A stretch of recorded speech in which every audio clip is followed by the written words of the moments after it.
thank you both for taking the time to, out of your very busy schedules, no doubt, particularly at this time in the industry, to have a conversation about what it is that you're doing and the leadership styles that you're bringing into the industry. Andrew Peters, you're the CEO of Lenderworks, and Paul Gigliotti, you are COO, CEO, president, all kinds of roles that you fill. Mostly, I want to bring emphasis to the fact that you're leaders in the industry.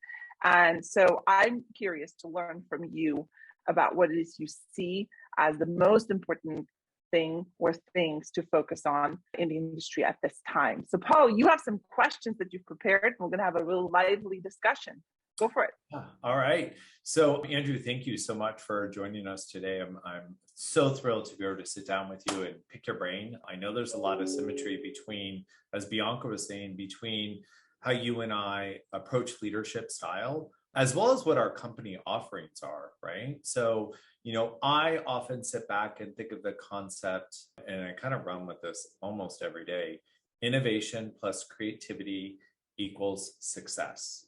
And the beautiful part about that is we get to be creative with who we are as people, and then we get to take that and innovate for ourselves, for our team, for the culture within our company, and for our industry as a whole. And I know that Lenderworks is all about innovation and redefining process and procedure. In fact, that's what Lenderworks does, right? Yeah. So, first of all, thanks for having me, Paul. It's been great getting to know you and the opportunity to sit here and talk through some of these things with you. I've been super excited about it.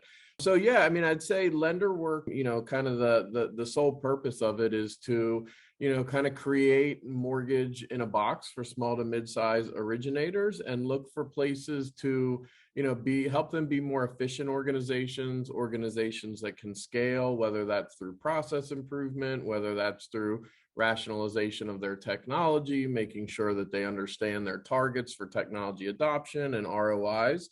So, at its core, we are really here to help originators grow and to help them do it in a way where they have a known cost. It's variable based off of their loan count. And we really think it puts them in a better position to truly kind of have transparency into their business and allow them to really focus on kind of sales, lead generation, recruiting, and marketing, and let us worry about kind of the shared service areas in the back office.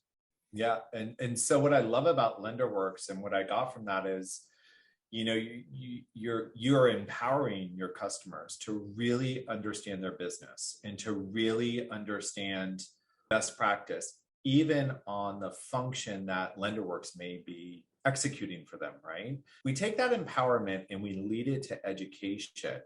From your perspective and maybe your team's perspective, talk to me briefly about the importance of education, and then maybe specifically the importance of education in the mortgage lending industry. Yeah, so it's a broad question. So I apologize if I ramble for a bit, but I'd love to give you my perspective on that. I think as the industry changes, technology becomes more of a lever for everything that we do.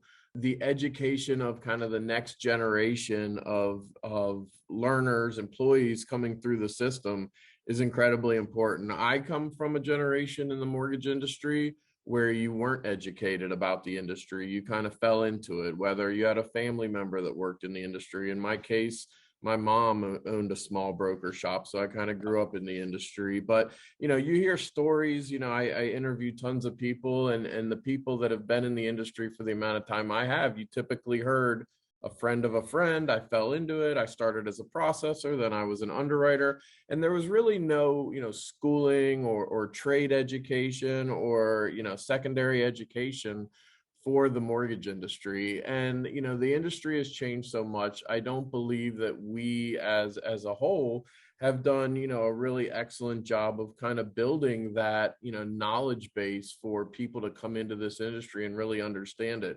Obviously, origination is very sales intensive, but all of the areas that I think like Lenderworks really specializes in, they're very nuanced: capital markets, finance and accounting, business systems, technology, legal, regulatory. Those are all areas that require substantial training for people to understand how to operate within those environments. And I think as an industry, you consistently hear companies saying, oh, I want to incorporate a model where we have a university and we bring in college kids and train them up. And I don't honestly believe that I've seen the best mousetrap for that anywhere over the years. And what I like most about Axis and what you guys are doing, Paul, is that you have to start somewhere. It has to be grassroots. I think one of the best things that I ever learned was when you have an idea or a problem and you come up with a solution, you start with one, right? You can't boil the ocean. And what I've appreciated about you guys is that you started with one class, right? One class of learners, and you go from there. And so for me, it really is a grassroots effort to create a next generation of mortgage bankers that didn't come into the industry the way that my generation did, that came in the industry by choice because they were educated in it. They knew what they wanted. It was a career path that they were excited about. And I think that passion and that education can really create a lot of lift for our entire industry as we move forward. Yeah, I wrote down, you can't boil an ocean. I've never heard that, but I absolutely love it, because what it means to me, and I don't want this to take away from our conversation, but it's one step at a time, right? Especially when you're looking at such a solution that we're trying to solve for in an industry that's, I often use this statistic, responsible for anywhere from 17 to 22% of our nation's economic system. That's an enormous industry in one nation. Unlike many other industries, the auto industry, the fashion industry, whatever the case may be, they can have offices and places in different locations throughout the world, which brings in this great culture and this great diversity and this great lens of looking at things through, or a great way to look at things through a different lens. And so, Access Lending Academy, and I know you share the sentiments as we've talked about your days at Fannie Mae and what you're doing with Lenderworks. Not only is the focus to bridge the gap of education, but also be more inclusive, to open up the door to those diverse individuals who have the opportunity and ability, and then the opportunity to look at a function and think about it a different way because of what they've experienced in their life previously. Are you seeing that with your customers? Are you seeing that, do you and your team sit back as you're walking through, the manufacturing process on the operations side with your customers? Are you seeing, boy, if they looked at this function a different way, the efficiencies that might be brought in would be so much greater, or so great, as to the way it's being done right now? Yeah, it's a great question, and there's a lot there to unpack. So maybe we can stay on this one for a little bit of time.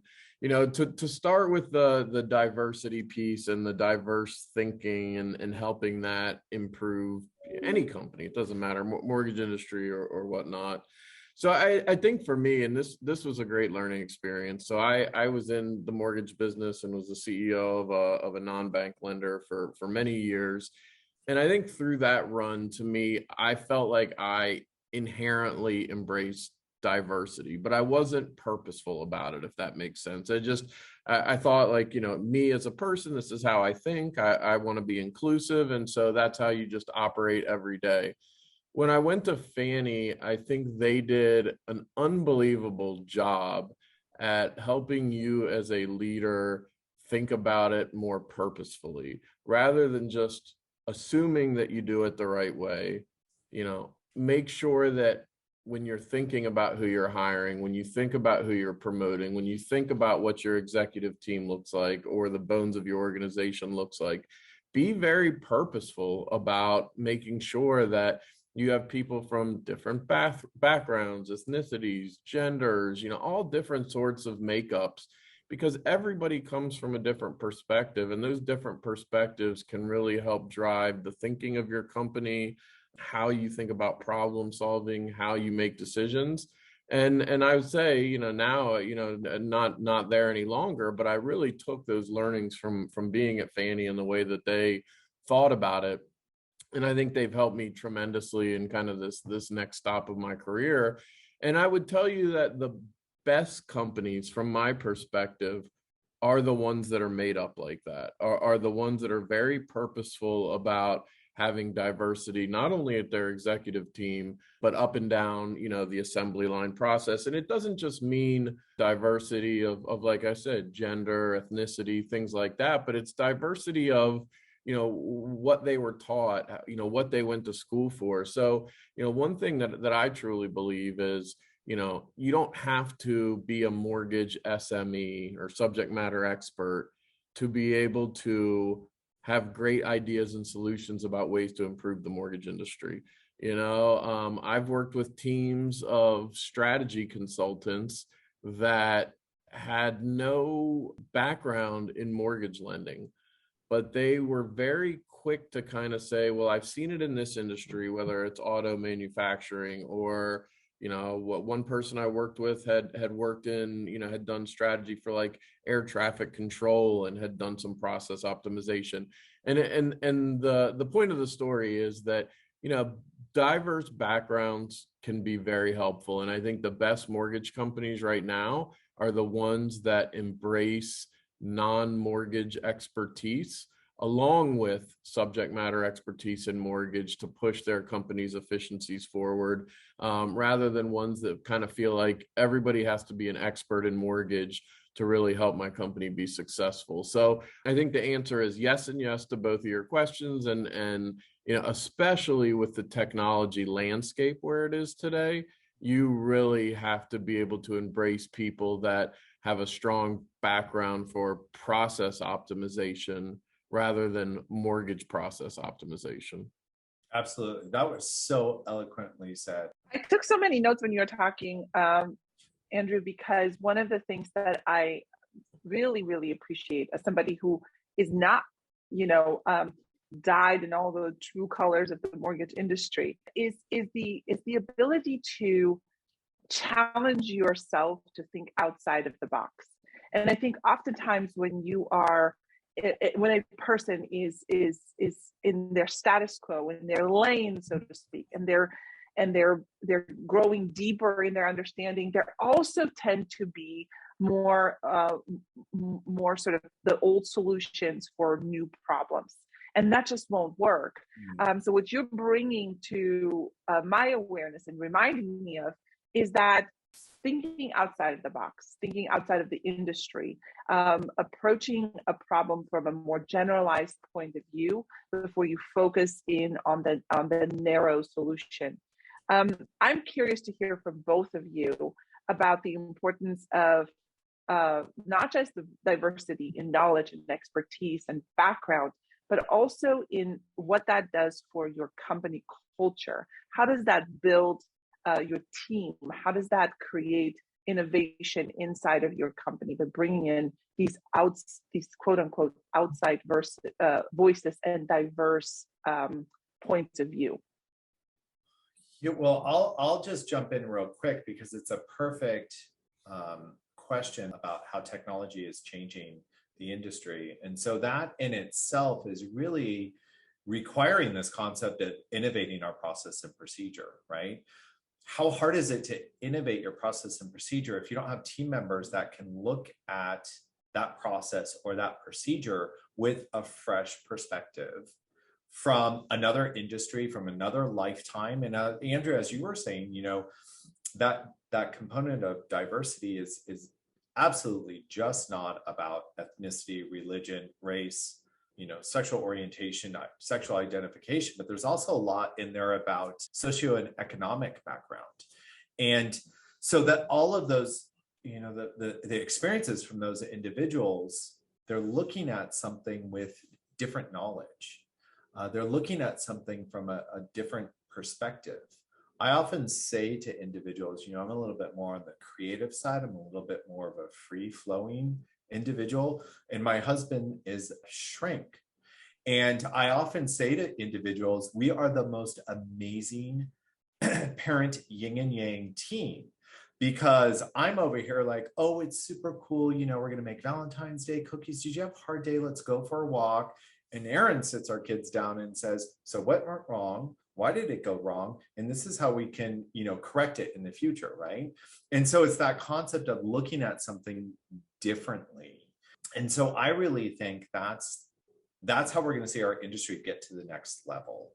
Technology is a breakthrough or a way to break into that, because we need those individuals that have the technology background, you know, the coders, the people that understand it. I personally think that education is another, you know, great way to bring about this change in our industry, because we're bringing in, you know, it's a foot in the door. It's a way for individuals to come into the industry. So our industry no longer has to look for experience and that old way of doing things, but they can look at these individuals that have that fresh perspective. Number one, it has to be genuine, right? Like you can't, it's not about talking about diversity. It's actually about making those changes within your organization. And for me, I think, you know, your employee, your group of people that you surround yourself with, you are who your friends are, and at work, you are who you surround yourself with. And your employees, your culture, your company will see, you know, the type of leader and the type of culture that you want to be and that you want to build based off your actions. And, you know, I think it's incredibly important that your actions genuinely reflect these beliefs about diversity and inclusion. And so to me, I think it can have a tremendous impact on your organization if you're truly building your organization in that form. I think it can be a diminisher if you talk about it and people don't see it in your actions and the decisions that you make on a daily basis. So to me, it can have, you know, I think it can be a multiplier if it's genuine, and if it's done, you know, if you act on it, and it can actually be a diminisher if it's just talk and you don't back it up with action. Yeah, I think that, you know, when you talk about culture in general, it's we're seeing this in our culture, in our economy at the moment, to be a buzzword, as is diversity. And so to really put action on that learning and that awareness, that's really important. And in leadership, that is really our function as leaders, is to empower our teams to take action with the various challenges that the industry is facing, but the economy in general is facing. I'm curious to hear from the both of you and your perspective on what is your positive vision for the future of the industry, both from your perspective, Andrew, as you're a solution provider into the industry, and Paul, your perspective as you're more of a thought leader, as an emerging thought leader in the industry, as you're putting all these pieces together. What is your perspective, respectively, on the positive vision for the future of the industry? You know, I mean, I can start and kick this one off. I think the industry is in great hands. I have seen over the last 5 to 7 years kind of a material shift in a lot of the things that we're talking about, right? I've seen, you know, a much more diverse executive leadership slate at many companies. You know, you see companies really kind of putting their money on the table, having skin in the game when it comes to decisioning around, you know, affordable lending and things like that.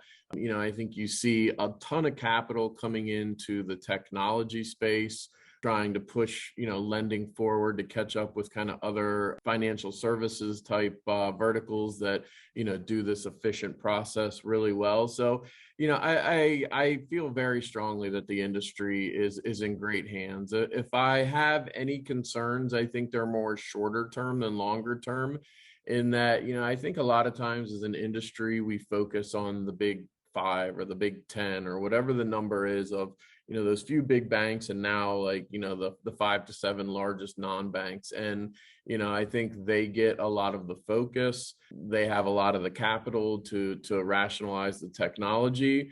And where I get a little bit concerned is that small to mid-size originator, which has always been kind of the heartbeat of our industry.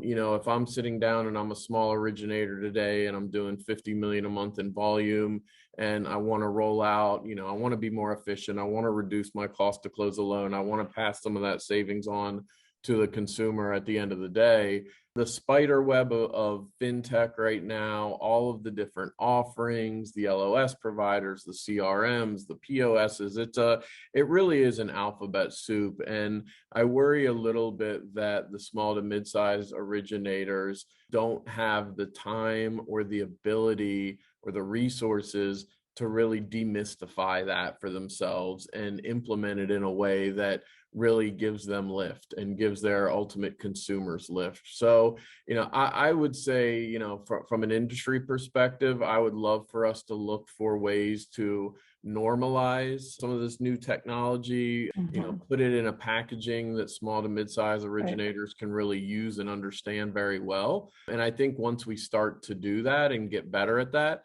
the industry really can pick up pace in terms of this digital transformation that it's been undergoing. But, all in all, I think the industry is in great hands. It's a big industry, but it's small, and at the same time, and the leaders and the players in that industry are very strong. That was a great point, Andrew. And I just want to, with that, I completely agree. And I think it's also about, and I know a lot of people might look at me and kind of scratch their head when I say this, partnerships with companies like Lenderworks and lenders that are production driven, partnerships with a handful of lenders working together.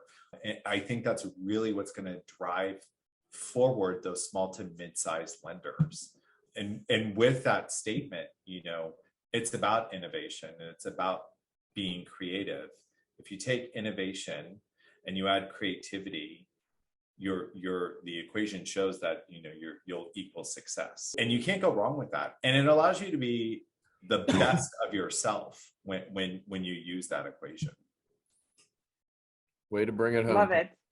Yeah, we're all full circle. You guys did an excellent job. Thank you so much for taking the time today to chat with us. All right. Thank you, guys. Go kill Bye, guys. it. All right. Bye.